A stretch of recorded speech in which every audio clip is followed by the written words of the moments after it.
Good morning students हम अपनी हिंदी व्याकरण का पाठ 2 कर रहे हैं और वो हमने पेज नंबर 16 यहाँ तक अपनी पिछली वीडियो में किया था। अब आगे थोड़ा सा पाठ रह गया है, उसे हम आज पढ़ेंगे। तो आगे है, जब र से पहले कोई हलंत व्यंजन होता है और यह उसके साथ संयुक्त होता है तो अलग अलग व्यंजनों के साथ यह अलग अलग रूप धारण करता है। आगे, खड़ी पाई वाले स्वर रहित व्यंजनों तथा कुछ बिना पाई वाले स्वर रहित व्यंजनों के साथ जब र संयुक्त होता है तो इसका रूप इस तरह से हो जाता है तथा यह हलंत व्यंजन के नीचे उसके पैरों में लगता है। इसे हम पदेन कहते हैं। आगे आपको कुछ एग्जाम्पल्स बताई हुई हैं र की कि र का संयुक्त रूप कैसे होता है।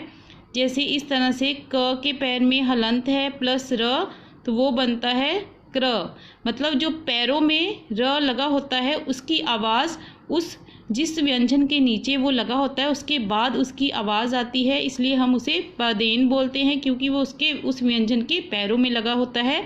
तो आगे उसके कुछ शब्द आपको बनाकर दिखाए हैं, जैसे तक्र, चक्र, वक्र, नक्र। इस तरह से आगे आपको कुछ व्यंजन उसमें हलंत नीचे लगाकर और फिर उसके पैरों में र को लगाकर और इस तरह से शब्द बनाकर आपको बताए हुए हैं।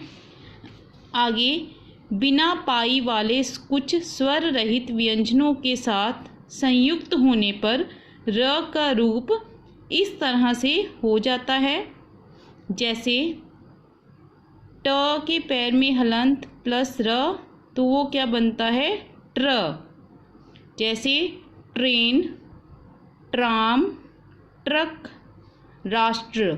इस तरह से आगे, जब र व्यंजन ह के साथ संयुक्त होता है तो वह पाई वाले व्यंजनों की भांति उसकी गोलाई के भीतर है। जैसे इस तरह से, जैसे ये ह के पैरों में हलंत जब आता है तो उसे हम इस तरह से ह के बीच में लगाते हैं। आगे, जब र श के साथ संयुक्त होता है तो वह संयुक्त होने पर एक विशेष रूप में परिवर्तित हो जाता है।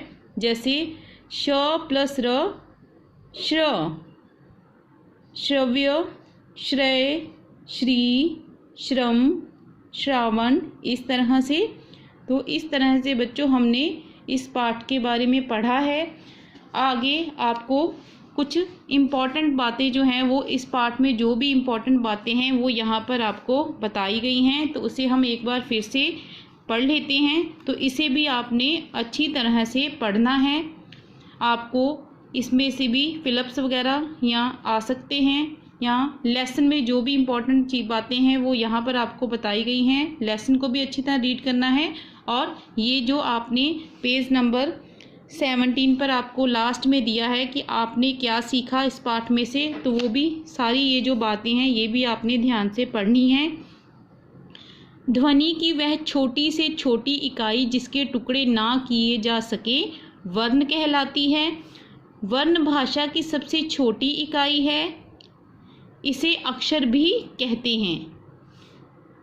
वर्णों के व्यवस्थित तथा क्रमिक समूह को वर्णमाला कहते हैं। वर्ण के 2 भेद होते हैं, स्वर और व्यंजन। स्वर के 3 भेद हैं, ह्रस्व, दीर्घ, प्लुत। व्यंजन के भी 3 भेद होते हैं। आपसे ये फिलअप्स में पूछा जा सकता है, स्पर्श, अंतस्थ, ऊष्म। 2 व्यंजनों के संयोग से बने वर्ण को संयुक्त व्यंजन कहते हैं। ये संख्या में 4 हैं। अयोगवाह ना तो स्वर होते हैं और ना ही व्यंजन। वर्ण के अंत में लगने वाले 2 बिंदुओं को हम क्या बोलते हैं, विसर्ग कहते हैं। समान रूप वाले व्यंजन जब शब्द में 2 बार प्रयुक्त हों तो उसे द्वित्व व्यंजन कहते हैं। स्वर की भांति कुछ व्यंजन अंग्रेजी, अरबी एवं फारसी भाषा से आकर हिंदी भाषा में मिल गए हैं, इन्हें आगत व्यंजन कहते हैं। स्वर रहित र जब दूसरी व्यंजनों के साथ संयुक्त होता है तो वह अपने साथ संयुक्त होने वाले व्यंजन के ऊपर पहुंच जाता है। यदि संयुक्त होने वाले व्यंजन के ऊपर कोई मात्रा लगी होती है तो र जो रेफ है वो इस तरह से के रूप में उस मात्रा के पीछे संयुक्त होता है। जब र से पहले कोई स्वर रहित व्यंजन होता है और ये उसके साथ संयुक्त होता है तो अलग अलग व्यंजनों के साथ ये अलग अलग रूप धारण करता है। तो ये लेसन में से जो भी इम्पोर्टेंट हैं पॉइंट्स वो आपको यहाँ पर बताए हुए हैं, इसलिए आपने इसको बहुत ध्यान से पढ़ना है। आगे इसकी जो एक्सरसाइज है पेज नंबर 17 पर, उसमें सबसे पहले आपको टिक क्रॉस दिए हुए हैं तो वो हमने करने हैं। जैसे वर्ण के 2 भेद होते हैं, ये सही है। ओम एक पलुत स्वर है। इस तरह से स्वरों की कुल मात्रा 11 है, ये भी सही है। वर्ण के नीचे तिरछी रेखा खींची होती है, उसे हलंत कहते हैं। क और श वर्ण का संयोग होने पर श वर्ण बन जाता है, ये क्रॉस है। आगे पेज नंबर 18, यहाँ पर आपको रिक्त स्थान दिए हैं। हिंदी वर्णमाला में कुछ डैश वर्ण हैं। कुल डैश वर्ण हैं कितने? 48। शब्द पर दर्शाए बिंदु को डैश कहते हैं अनुस्वार। वर्णों को मिलाना ही डैश कहलाता है वर्ण संयोग। 2 व्यंजनों के मेल से बने वर्ण को द्वित्व व्यंजन कहते हैं। जब किसी शब्द पर विशेष बल दिया जाता है तो उसे बलाघात कहते हैं। तो इस तरह से ये रिक्त स्थान है। नीचे आपको कुछ शब्द बताए गए हैं कि आप उन्हें शुद्ध करके लिखो, तो ये इस तरह से आपने करने हैं।